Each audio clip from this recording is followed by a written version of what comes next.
É impressionante como o Botafogo não consegue começar um ano em paz. A sensação que dá é que o ano de 2026 ainda nem começou, mas já começa errado.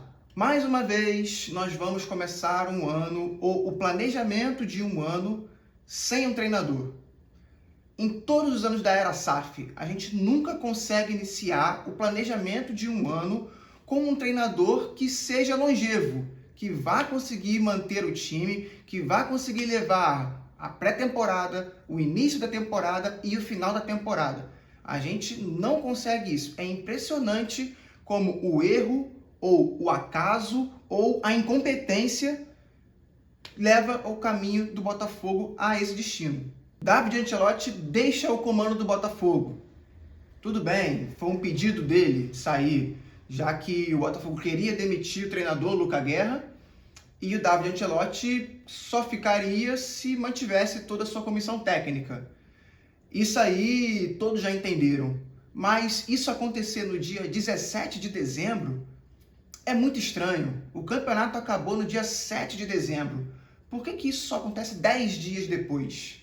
Já indo para a segunda metade do mês de dezembro, indo para a reta final do ano, você tem agora uma mudança. Aí agora vai começar tudo de novo. Entram aquelas manchetes. Textor iniciará a entrevista. E essa calma, essa passividade deixa uma agonia, uma aflição no torcedor que parece que está tudo certo. Parece que é tudo normal. Parece que a temporada começa só em abril. Mas não, a temporada começa em janeiro. Metade de janeiro a gente já tem Campeonato Carioca. Final de janeiro já tem um jogo contra o Cruzeiro pelo Campeonato Brasileiro. Libertadores na porta, batendo ali na metade de fevereiro. E ainda vamos iniciar as entrevistas. Textor vai querer falar um por um. Depois vai mandar proposta. Aí o cara não aceita. Igual já começou agora com Rafael Guanais. Um treinador que, se não é uma unanimidade, era um nome que poderia assumir o Botafogo sem nenhum tipo de problema. É um bom treinador, levou o Mirassol, fez um bom campeonato brasileiro com o Mirassol.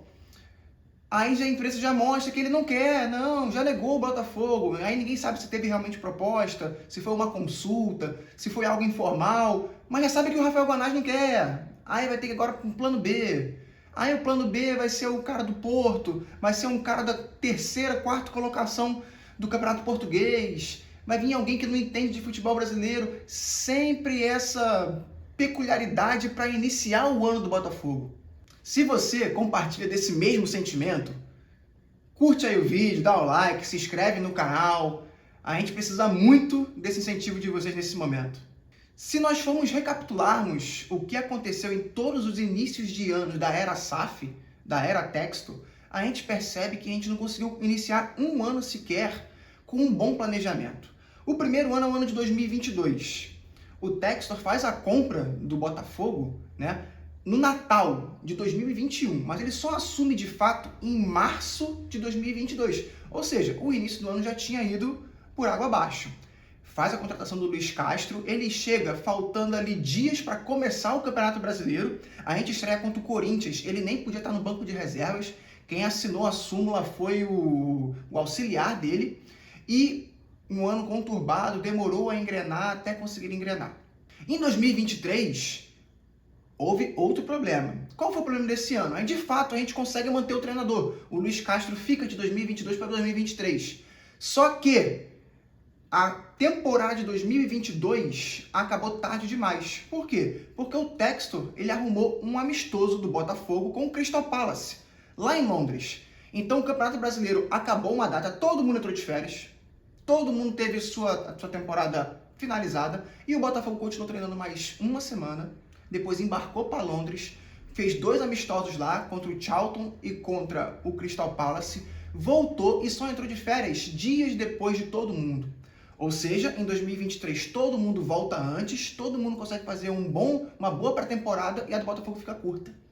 E aí a gente não inicia um ano bom, o Luiz Castro começa a ser criticado, faz o Campeonato Carioca péssimo e de fato a gente vai bem no Brasileiro, mas começa o ano muito mal.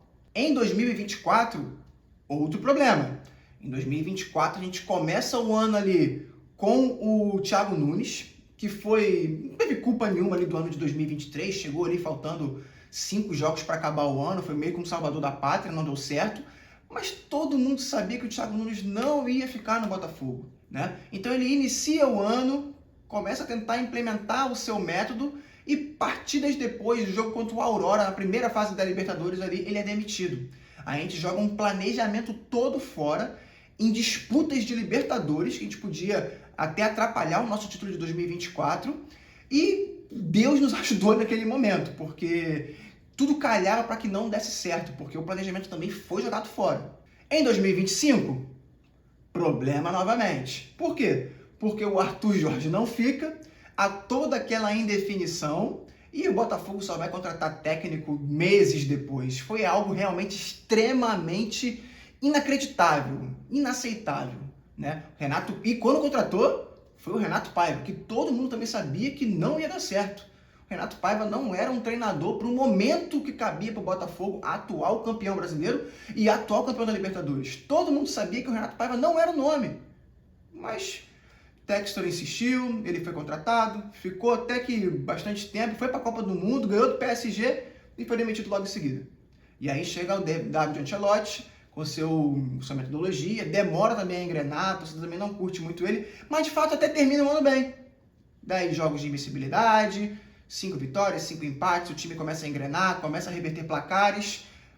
Quando a gente acha que, assim, poxa, pelo menos nós vamos iniciar o treinador, o mesmo treinador que terminou o ano, vamos iniciar o outro ano, ele vai colocar ali a pré-temporada dele, o que ele pensa, ele vai conseguir indicar o que ele quer ali no início, com a diretoria e tudo mais, aí ele vai e sai. Então, Felipe, mas aí ele pediu para sair e tudo mais, o Botafogo não tem culpa. Entre aspas, né? Essa reunião que houve agora para definir a saída, não poderia ter acontecido no dia 8 de dezembro, um dia depois que acabou o Campeonato Brasileiro? Precisou esperar 10 dias para ter essa reunião? E aí? Já perdemos 10 dias de planejamento, onde todo mundo já começou, né? O 2026 começa nos bastidores, começa nas contratações. Agora, até definir um novo treinador, até definir uma nova equipe, uma nova comissão, tá todo mundo na nossa frente. O 2026 do Botafogo começa atrapalhado mais uma vez. E aí parece que é um ciclo sem fim. Todo ano o Botafogo passa por isso. Será que não deu para aprender ainda que o Botafogo precisa de ter um planejamento, precisa de ter uma comissão técnica para avaliar, ver contratação, ver scout, conseguir conversar com atletas para que venham para o Botafogo, para a gente conseguir montar um elenco, um plantel, para que na primeira semana de janeiro todos estejam à disposição para começar a pré-temporada. Lembrando que esse ano vai ser pior ainda, porque a nossa temporada vai começar mais cedo. Precisa disso todo ano. E aí o que mais, pelo menos o que mais me irrita, não sei a sua opinião, é essa molecagem que fica de nomes pipocando, né? Aí agora, vai começar de novo. Tem o Vasco Matos de novo, que o Textor vai querer conversar com ele. Aí é o mesmo nome do ano passado que foi ventilado, aí agora vai querer conversar com ele de novo. Aí volta também o treinador do Porto, sempre tem um português, sempre tem algum treinador que vai ser ali uma coisa que ninguém espera. Aí agora até o nome do Edgar Davids, ex-jogador de futebol, muito conhecido por usar um óculos, né? Enquanto jogava, ele tinha um problema ali de vista, tinha que fazer o uso de um óculos para jogar futebol. Foi um grande mediocampista ali da seleção da Holanda, jogou em Barcelona, jogou no Juventus, jogou em grandes clubes, mas não treinou ninguém, não teve nenhum tipo de acesso a treinamentos de alto gabarito, alta eficácia. Aí o nome dele é ventilado para treinar o Botafogo. São coisas inexplicáveis. A gente à beira de início de Campeonato Brasileiro, de Libertadores, de alguém que precisa conhecer o futebol sul-americano, alguém que precisa saber o que é jogar na Bolívia, numa altitude, porque o nosso jogo vai ser na Bolívia, vai ser na altitude, alguém que precisa conhecer futebol sul-americano. Começam a falar de Edgar Davids. Pelo amor de Deus, o Botafogo parece que não tem um minuto de paz. Eu confesso que quando o nome do Rafael Guanais foi colocado à mesa, foi colocado pela imprensa como um plano A para o Botafogo, eu até curti, porque o Mirassol realmente fez um grande ano, tinha um futebol ofensivo, um futebol que é proposto pelo Textor, o Textor gosta de um futebol ofensivo, a torcida do Botafogo não gosta de futebol defensivo, gosta de um treinador que também seja ofensivo, os jogadores do elenco do Botafogo são propícios para isso também, então eu achava que dava match, sabe? O time dava liga com o treinador que estava sendo especulado. Mas aí já vem na imprensa, esse não, não, ele não vai querer, ele prefere ficar no Mirassol. E aí entra um burburinho desnecessário, uma queimada de filme desnecessária. Parece que ninguém quer treinar o Botafogo, parece que o Botafogo tá conturbado, tá largado, tá tudo bagunçado, quando na verdade era para ser um ano de recomeço, um ano para você tomar as rédeas para 2024. A gente já via ali o nível de contratação buscando jogadores parecidos com o de 2024 com relação a porte físico, que foi algo que o Botafogo largou em 2025. Né? Em 2024 a gente precisava por jogadores altos, rápidos, fortes fisicamente, como era, por exemplo, o Júnior Santos, como era o Luiz Henrique, como era o Igor Jesus. Foram contratações com esse perfil. Né?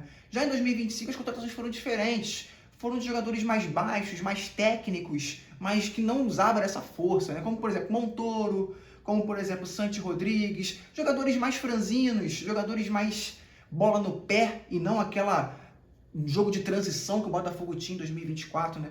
E aí, em 2026, o mercado já trazia essa possibilidade de retorno, né? Trazia ali o Lucas Vidalba, é um jogador alto, é um jogador veloz, é um jogador que jogaria pela ponta direita com esse tipo de transição.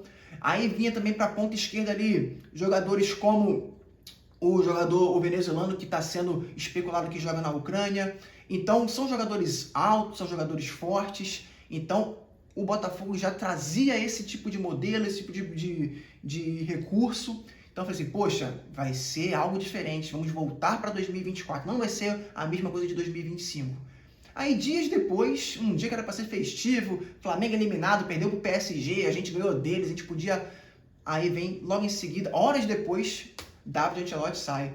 E aí, todo o planejamento que a gente estava pensando que ia ter, vai por água abaixo. Então, parece que o Botafogo não consegue ter essa paz que é necessária para começar um ano. Então é isso, galera. O vídeo de hoje, basicamente, quase um desabafo. O Botafogo não consegue ter um elenco, não consegue ter um elenco em início de pré-temporada, né? A gente sempre vai montando o nosso elenco ao longo da temporada, isso realmente dá uma agonia, dá uma aflição. Então fica esse tom de desabafo, barra reclamação, barra atenção. Mas se você ficou até o final do vídeo aí, deixa seu like, curte aí o vídeo, se inscreve no canal, até porque somos mais Botafogo. Um grande abraço e saudações alvinegras.